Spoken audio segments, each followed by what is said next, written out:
See where you put the numbers. So open up the patient file, go to Ledger and Bills tab. Match up the date of service with your EOB. And here's, you want me to do this? Do you want to start over? Okay. Match up the date of service with this date range here. So I have a payment for Otis for April 17th. You're going to right click and you're going to edit, apply credits. Pulls up a new window. Date, you can leave this all the same. That's the default. Enter the amount. Dustin, while you're doing this, I don't know that you necessarily want to do line item unless the EOB isn't paid correctly. That's the only time that I do that also. Just, it's a lot easier. The Medica EOBs don't really tell you the write-off because we're out of network too, so it gets complicated that way. So you enter the amount of the payment, you pull down the insurance company, you can enter the check number, and add. Okay, now if we were doing something that, let's say it wasn't paid entirely, we'll just make up a fake one here. So you're going to right click again, edit, apply. You are going to, if you're entering an incomplete EOB or you have to do write-offs, etc., you can go like this. So instead of entering an amount here, you come in here and you're going to separately apply it. This is how you would do line item entering.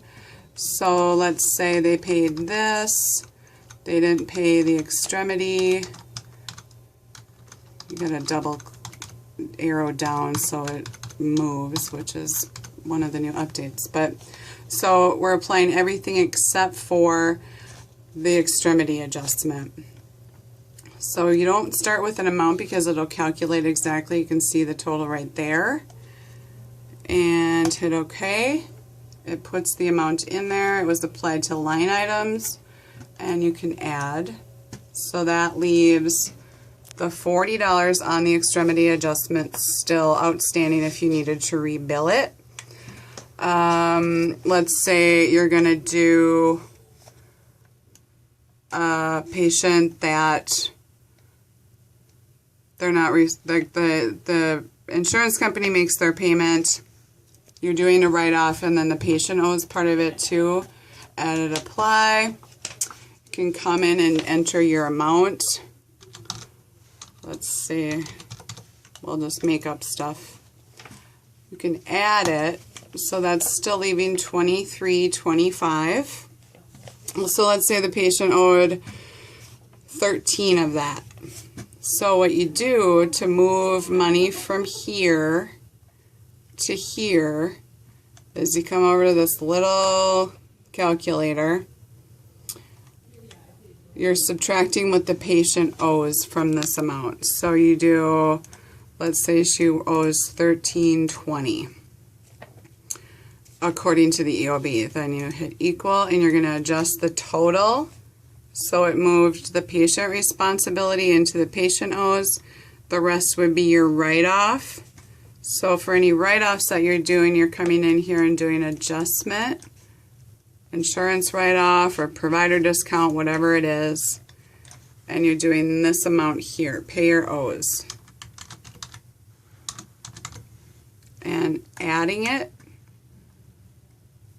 and close. So you have the patient responsibility, the insurance payment, and your write-off. This one is complete. You don't need to do anything else with it. So again, if we're doing partial payment, let's say the insurance paid $182 and some change. Add it. Patient responsibility, let's pretend it's $99. So you're going to come in here, subtract what the patient owes, adjust it so it moves the money into the right column. This is your write-off. Come back up here, adjustment, insurance write-off, add, and you're done. if there's an insurance company or a patient that owes, if any of these columns have any dollar figures in, it's not going to settle that particular bill. This shows how it was billed. This shows the history. So that's it in a nutshell. Call me if you have any questions.